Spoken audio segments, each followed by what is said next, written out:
Hello everyone, this is our English class. In this class we will study the chapter 14 चाचा नेहरू's letter. Okay, चाचा नेहरू ने एक letter लिखा तो उसका ये चैप्टर है. उन्होंने उस लेटर में क्या लिखा आइए हम देखते हैं.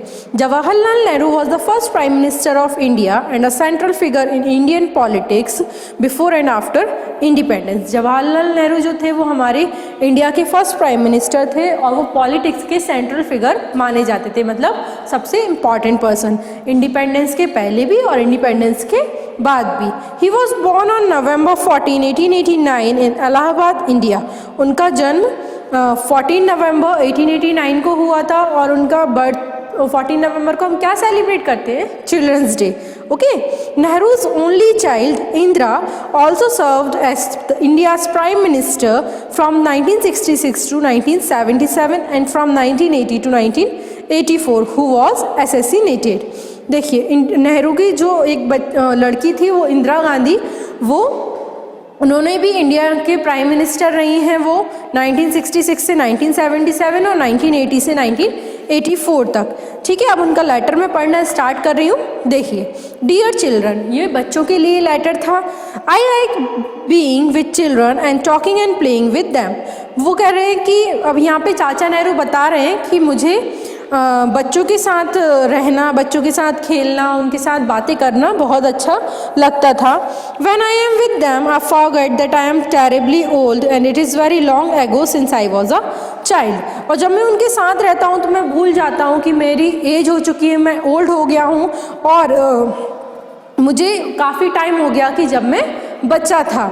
But when I sit down to write, I cannot forget my age. Old people have a habit of delivering lectures to the young. But जब मैं लिखने के लिए बैठता हूँ तो मैं अपनी एज नहीं भूलता हूँ. और क्या सोच रहे हैं कि जो ओल्ड पीपल होते हैं उनकी हैबिट होती है कि वो यंग वंस को लेक्चर डिलीवर करते हैं. I remember that I disliked this when I was a boy. और मुझे ध्यान है कि जब मैं छोटा था तो मुझे ये सब चीज़ें बिल्कुल पसंद नहीं थी कि कोई ओल्ड मुझे लेक्चर्स दे. ठीक है. So I suppose you do not like it either. और मैं ये सोचता हूँ कि आपको भी ये सब पसंद नहीं होगा. Grown ups also have a habit of appearing to be very wise. और जो ग्रोन अप्स होते हैं उनकी भी हैबिट क्या होती है कि वो अपने आप को ऐसा शो करते हैं कि हम बहुत ही ज़्यादा वाइज हैं, मतलब होशियार हैं. I have not yet quite made up my mind whether I am wise or not. Sometimes listening to others, I feel that I must be wise. तो वो क्या करते हैं कि वो सोचते हैं कि मैंने कभी ऐसा ध्यान नहीं दिया है कि मैं वाइज हूँ या नहीं हूँ. बट कभी कभी जब मैं किसी की कोई और के सुनता हूँ तो मुझे ऐसा फील होता है कि मुझे भी वाइज होना चाहिए. Then looking at myself I begin to doubt people who are wise do not talk about their wisdom and do not behave as if they were very superior person. और फिर मैं जब देखता हूँ खुद की तरफ तो मुझे एक डाउट होता है कि जो लोग वाइज होते हैं, वाइज लोग कभी भी अपनी चालाकी के बारे में बात नहीं करते हैं कि मैं इतना चालाक हूँ या मैं इतना होशियार हूँ. ठीक है. वो और ऐसा भी बिहेव नहीं करते हैं कि वो बहुत ही ज़्यादा सुपीरियर पर्सन है. तो यहाँ पे वो क्या बता रहे हैं कि जो वाइज होता है, जो समझदार होता है, वो कभी अपने आप को शो ऑफ नहीं करता है. We have What then shall I write about? If you were with me, I would love to talk to you about this beautiful world of ours. तो वो क्या कहते हैं, अब मैं किसके बारे में बात करूं जब आप मेरे साथ हो. तो चलो मैं I would like to talk to you about this.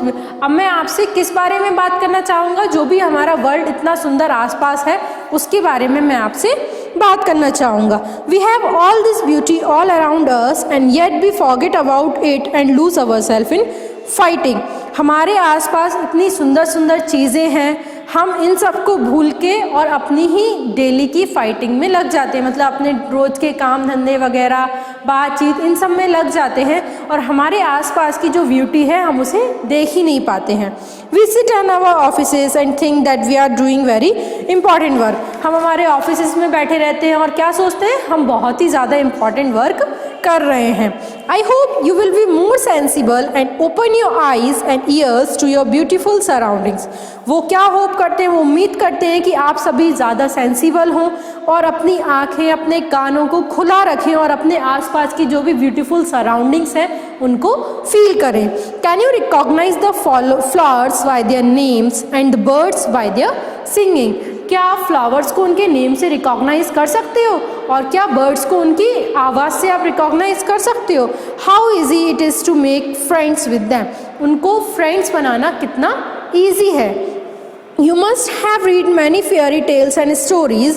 The world itself is the greatest fairy tale.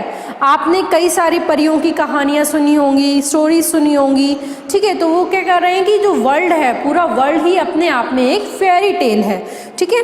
Only we must have eyes to see and ears to hear. बस हमारे पास उसको देखने के लिए आँखें होना चाहिए और सुनने के लिए कान होना चाहिए।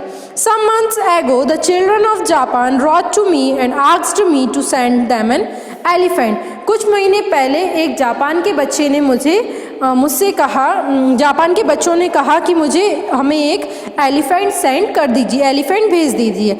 I send them a beautiful elephant on behalf of the children of India.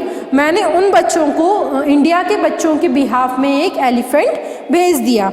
This noble animal become a symbol of India to them and the link between them and the children of India. और वो animal एक India और China के Japan के बीच में एक link बन गया, मतलब एक सिंबल टाइप बन गया और ये दोनों जगह के बच्चों के बीच में लिंक का काम करने लगा।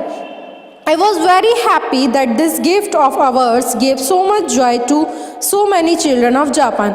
फिर उन्हें बहुत खुशी हुई कि उनकी जो गिफ्ट थी वो जापान के बच्चों के लिए जॉय मतलब खुशी का काम कर रही थी। And made them think of our country, और उन्हें अपनी कंट्री के बारे में सोचने के लिए कुछ काम कर रही थी। Remember that everywhere there are children like you going to school and work and play and sometimes quarrelling but always making friends again.